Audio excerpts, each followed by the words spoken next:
যারা যারা এই নিউজ শুনে অনেকে মন খারাপ করছেন, আমাকে গালাগালিও করতে পারেন, কিন্তু আমি বরাবরই বলি আমার অবস্থান হচ্ছে ন্যায়ের পক্ষে।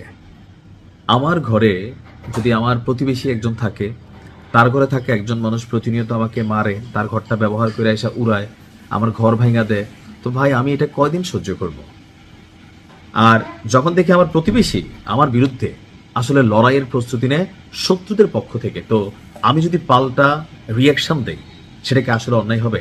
প্রত্যেকটা বাংলাদেশি ভাইদেরকে বলবো, এই মুহূর্তে যদি পারেন দুবাই থেকে অতি দ্রুত আপনি বাংলাদেশে সাময়িক ছুটি নিয়ে চলে আসেন অথবা অন্য কোথাও চলে যান, কারণ দুবাইয়ের অবস্থা অর্থাৎ আরব আমিরাতের অবস্থা খুবই করুণ হতে যাচ্ছে। অ্যাকশন শুরু হয়ে গেছে। একদিনে সর্বোচ্চ হামলার রেকর্ড করা হয়েছে দুবাইয়ে। গতকালকে ইরান বলছিল যে মাটির সাথে মিশাই ফেলবো, কিন্তু কেন দেখেন। আগে আপনাদেরকে ওয়াল স্ট্রিট জার্নালের একটা প্রতিবেদন জানাচ্ছি। ওয়াল স্ট্রিট জার্নাল চিনেন তো, মানে আন্তর্জাতিক খুবই জনপ্রিয় যে গণমাধ্যমগুলো, সেটার মধ্যে একটা। বলা হচ্ছে যে ইরানের বিরুদ্ধে মার্কিনী এবং পশ্চিমাদের যে জোট আছে তলে তলে খোলামেলা, এই জোটে প্রত্যক্ষ এবং পরোক্ষ অর্থাৎ সরাসরি এবং গুটিবাজি দুইটাতেই ইনভলভ হয়ে গেছে আপনার আবুধাবি, বা আমরা যদি বলি আরব আমিরাত বা দুবাই, যে যে নামে চিনেন।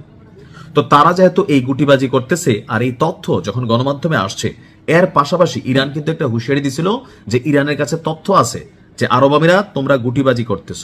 এরপরে ভাই আজকে একদিনে 22টা ক্ষেপণাস্ত্র শক্তিশালী, এমনকি 47টি ড্রোন হামলা চালিয়েছে 24 ঘন্টায় দুবাইয়ে। এখন কেন ইরান এটা করবে না, সেটার পক্ষে আমি জানাচ্ছি। সংযুক্ত আরব আমিরাতকে লক্ষ্য করে একযোগে এই বিশাল হামলার রেকর্ড তৈরি করেছে ইরান। কর্তৃপক্ষ বলছে সব হামলা প্রতিহত করার চেষ্টা করা হলেও আসলে সবগুলো সম্ভব হয় নাই। অনেক মানুষ আহত হয়েছে, অনেক অবকাঠামো আপনার ধ্বংস করা হয়েছে। আমিরাতের প্রতিরক্ষা মন্ত্রণালয় বলছে ইরান থেকে দেশটিকে লক্ষ্য করে 18টি ব্যালিস্টিক ক্ষেপণাস্ত্র। ব্যালিস্টিক কেমন ধরেন, কেমনে বোঝাই যে থাকে না যে মুলিবাস, কনসিবাস, আইকলাবাস, একটা আছে বরাকবাস, যে বড় সড়ো তবে পারমাণবিক না, ওরকম বরাকবাস টাইপের ক্ষেপণাস্ত্র মারছে 18টা, এবং কি 4টি ক্রুজ ক্ষেপণাস্ত্র আরো শক্তিশালী এবং দ্রুত গতির, যেগুলোকে আকাশ প্রতিরক্ষা সিস্টেম শনাক্ত করতে পারে না। এছাড়া 47টি ড্রোন আকাশ প্রতিরক্ষা ব্যবস্থা ব্যবহার করে সবগুলোকে থামানোর চেষ্টা করা হলেও সফল হয়নি। হামলা প্রতিহত করার পরেও যেগুলোকে উড়াইছে সেগুলোর যে ধ্বংসাশেষ আছে বিশাল বিশাল, ভাই এক একটা সুপারি গাছ তাল গাছের চেয়েও বড়, এরকম যখন এটা উইরা আসে এটা ধ্বংস হলে তার আবার নিচে পড়ে।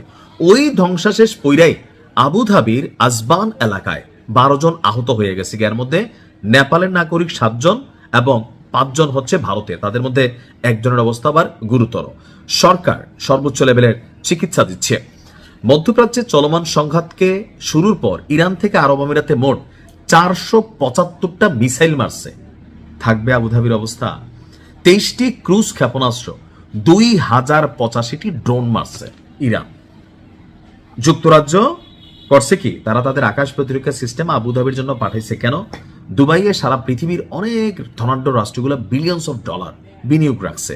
সো দুবাই যদি উড়া যায় তাহলে অনেক রাষ্ট্রের ধনাঢ্য ব্যক্তিরা রাস্তায় পড়ে যাবে। সো তাদের হেডেক। ইরান বলছে খেলবো, খেলা হবে। ভালো থাকুন, আল্লাহ ইরানকে জয়দান করুক। আসসালামু আলাইকুম।